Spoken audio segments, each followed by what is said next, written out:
Lý Thường Kiệt là một trường hợp đặc biệt trong lịch sử Việt Nam. Ông có thể xem như nhân vật lấy lừng thuộc top đầu. Thế nhưng ghi chép về ông thì lại quá ít. Đại Việt Sử Ký Toàn Thư cũng ghi rất sơ sài về Lý Thường Kiệt, gần như chép cho có lệ. Tuy nhiên, có một điểm đáng lưu ý. Lý Thường Kiệt đẹp trai nổi tiếng, dung nhan của ông thậm chí đã đi vào chính sử với danh xưng đệ nhất Mỹ Nam tử. Tuy sở hữu vẻ đẹp mềm mại, nhưng Lý Thường Kiệt lại rất sắt đá. Trong chiến dịch tấn công phủ đầu nhà Tống, Lý Thường Kiệt chia hai đường thủy bộ thọc sâu vào nội địa của họ, hạ liên tiếp nhiều thành trì, và khi thành Âu Châu thất thủ, một cuộc tàn sát đẫm máu đã diễn ra. Gần 6 vạn xác người chất thành đống. Đây là một thủ thuật gây khiếp sợ có từ xa xưa. Mục đích là nhằm dằn mặt đối phương.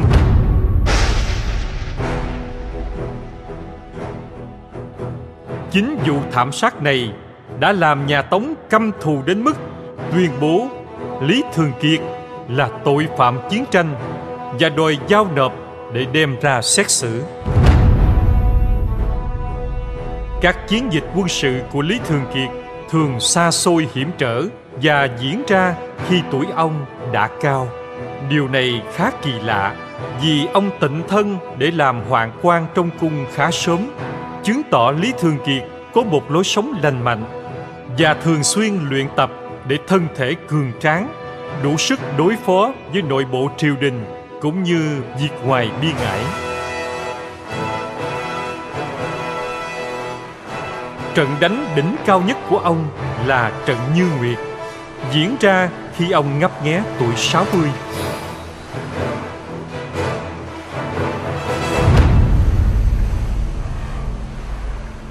Bên bờ nam sông Cầu, Lý Thường Kiệt đã cho xây một phòng tuyến, một hệ thống cạm bẫy lớn nhất thời cổ, có lẽ chỉ chịu thua kém Đa Bang của Hồ Quý Ly. Con sông này như một bức tường thành tự nhiên chặn mọi đường tiến đến Thăng Long. Chỉ cần cố gắng giữ vững chỗ này là kinh đô an toàn. Do quân đội nhà Tống rất thiện chiến, gồm lính rút về từ biên giới Liêu Hạ, cộng thêm đủ các loại vũ khí tối tân như máy bắn đá và hỏa tiễn, Lý Thường Kiệt biết mình không thể khinh địch. Phòng tuyến của Thái úy gồm hàng loạt lớp tre cắm trên bùn nhão, bên dưới có hầm chông, hai bên bờ sông có núi rừng bao phủ.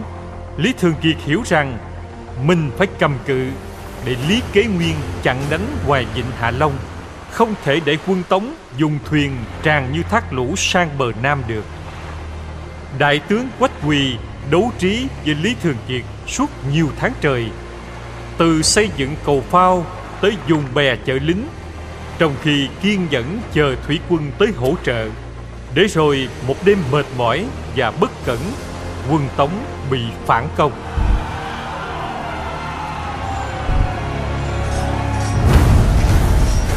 Sông núi nước Nam, vua Nam ở,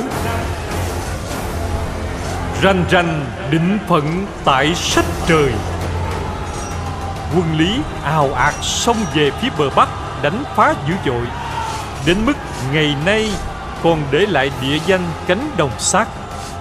Quách Quỳ hoàn toàn suy sụp tinh thần sau thất bại này. Tiến cũng không được, lùi cũng không xong. Đến khi Lý Thường Kiệt đồng ý biên một bức thư giảng hòa, thì cuộc chiến khốc liệt nhất lịch sử Lý Tống mới thực sự chấm dứt.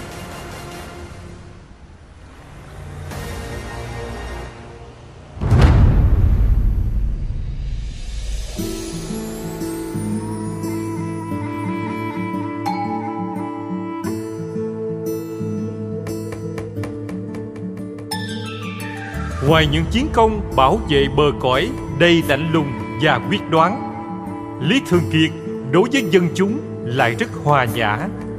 Sử chép ghi rõ, ông phủ dụ dân chúng khôn khéo, nên tất cả 5 châu, 6 huyện, 3 nguồn, 24 đồng đều quy phục và được yên ổn. Dù là tội phạm chiến tranh hay một anh hùng dân tộc, đứng dưới góc nhìn nào, Lý Thường Kiệt vẫn là một nhân vật tầm cỡ đã thay đổi lịch sử của cả hai quốc gia hùng mạnh Đông Á.